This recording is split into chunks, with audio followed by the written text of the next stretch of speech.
যে যদি পিআর পদ্ধতিতে নির্বাচন হয় তাহলে তারা উচ্চকক্ষ চান না। এই জায়গাটাতে এসে এখন প্রস্তাবনা থেমে আছে। আমরা স্যারের কাছে এবং কমিশনের কাছে উদাত্ত করে আহ্বান জানাবো যে বাস্তবায়নের পথটাই সব থেকে গুরুত্বপূর্ণ বিষয়। বাস্তবায়নের বিষয়টা নিয়ে যেন রাজনৈতিক দলগুলোর সঙ্গে খোলামেলা পদ্ধতিতে আলোচনা করা হয়, কার্যকারিতার দিকগুলো এবং যে সময়সীমার কথা কমিশনের তরফ থেকে বলা হয়েছিল আমরা সেই সময়সীমাকে প্রত্যাখ্যান করেছি, বরং সেটা যেন ইমিডিয়েটলি ইফেক্টিবল হয় সেরকম ধরনের একটা প্রস্তাবনাই আমাদের তরফ থেকে বলা হয়েছে। আর আজকে মোটা দাগে সরকারি কর্ম কমিশন, দুদক, ন্যায়পাল এবং মহাহিসাব নিরীক্ষকের মতো বিষয়গুলো নিয়ে আলোচনা হয়েছে। কয়েকটি দলের তাদের ভিন্নমতকে সাথে নিয়েই মোটা দাগে গোটা হাউজের মতামতগুলোকে সাথে নিয়েই এই বিষয়ে একটা ঐক্যমতের জায়গায় কমিশন আসতে পেরেছে। সর্বশেষ আমরা আসলে উচ্চকক্ষের গঠন প্রণালী এবং সেই বিষয়গুলো নিয়ে আলাপ করছি। কমিশনের তরফ থেকে 100 সিটের একটা উচ্চকক্ষ, যেটা পিআর পদ্ধতিতে ভোটের অনুপাতে সেখানে প্রতিনিধিরা নির্বাচিত হবেন সে প্রস্তাবনা করা হয়েছে। এবং একই সাথে সেই উচ্চকক্ষ সেখানে যে বিলগুলো উত্থাপিত হবে, নিম্নকক্ষের বিলগুলো, সেগুলো আসলে কত সময় পর্যন্ত সেখানে আটকে থাকতে পারে সে ব্যাপারে 2 মাসের সময়সীমার কথা বলা হয়েছে। এবং সংবিধান সংশোধনের ক্ষেত্রে সিম্পল মেজরিটির কথা সেখানে বলা হয়েছে প্রস্তাবে, কিন্তু আমরা আমাদের দলের তরফ থেকে সংবিধান সংশোধনের ক্ষেত্রে 2/3 মেজরিটি যেন উচ্চকক্ষে নিশ্চিত করা হয় সে কথাটা আমরা বারবার বলেছি।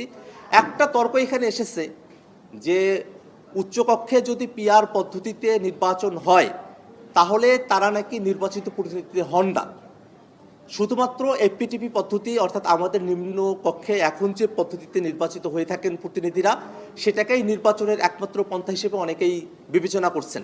কিন্তু আমাদের বক্তব্য হলো যে গোটা পৃথিবী জুড়েই এই এফপিটিপি এবং পিআর আসলে 2 পদ্ধতিতেই গোটা পৃথিবীতে প্রতিনিধি নির্বাচিত হওয়ার, ইলেক্টেড হওয়ার বিধান রয়েছে, প্র্যাকটিস রয়েছে।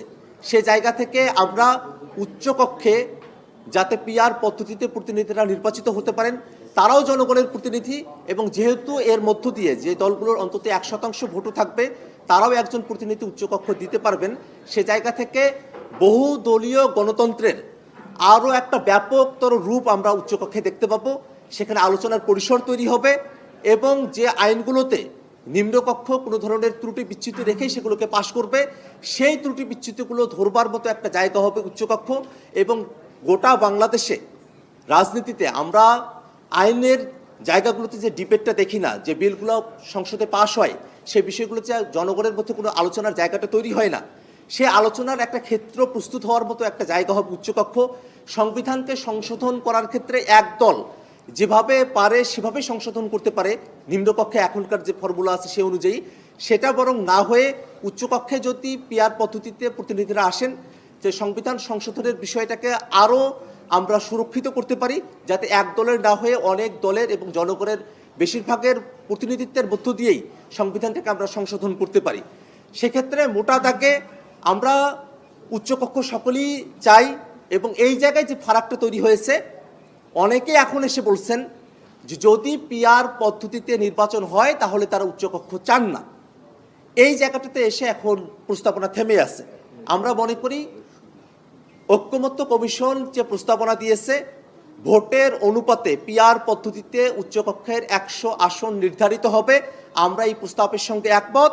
এবং যারা পিআর হলে উচ্চকক্ষ চান না বলছেন, তাদের উচ্চকক্ষের কার্যপ্রণালী সেটাকে কার্যকর করা, আসলেই তারা উচ্চকক্ষ চান কিনা সেই প্রশ্নটা উত্থাপিত হয়েছে। একটা চেক অ্যান্ড ব্যালেন্সের জায়গা তৈরি করা, যাতে করে একক কর্তৃত্বে, এক দলের কর্তৃত্বে কোনো কিছু বাংলাদেশে আর সম্ভবপর না হয়, সেই কারণেই আমরা আসলে উচ্চকক্ষ এবং নিম্নকক্ষের ধারণার কথা বলেছি। মোটা দাগে যখন নিম্নকক্ষে কোনো একটা জিনিস পাশ হয়ে যায় সে বিষয়টা আর কোথাও আলোচিত হয় না, সেটা একটা আনচেকড অবস্থায় থাকে।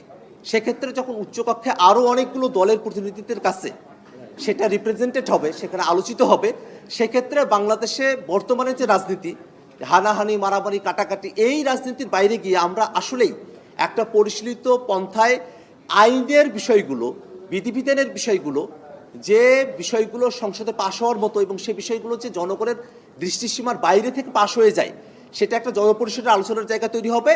এবং বৈধ পন্থাতেই আইনগত ভিত্তির মধ্য থেকেই সংসদের উচ্চকক্ষে বিভিন্ন দলের প্রতিনিধিরা এই আইনগুলোকে তারা আরও বেশি করে সমৃদ্ধ করার একটা সুযোগ পাবেন। মোটা মোটা দাগে বাংলাদেশের মানুষেরা এক দল দুই দল তাদের মধ্য দিয়ে পরিচালিত না হওয়ার জায়গা থেকে আমরা অনেকগুলো দল তাদের সন্নিবেশের মধ্য দিয়ে দেশটা পরিচালিত হবে, গণতন্ত্রের একটা অবাধ চর্চা হবে, আমরা একটা ডায়ালগ নির্ভর, আমরা একটা পলিসি নির্ভর একটা দেশ আমরা বিনির্মাণ করতে পারবো। সেই আকাঙ্ক্ষার জায়গা থেকেই উচ্চকক্ষ এবং নিম্নকক্ষের কথা আমরা বলেছি, এবং উচ্চকক্ষে যদি পিআর পদ্ধতিতে নির্বাচন হয় তাহলে অনেক দলের প্রতিনিধিদের অংশগ্রহণ থাকবে, অনেক বেশি মানুষের সেখানে আমরা সম্মিলন ঘটাতে পারবো।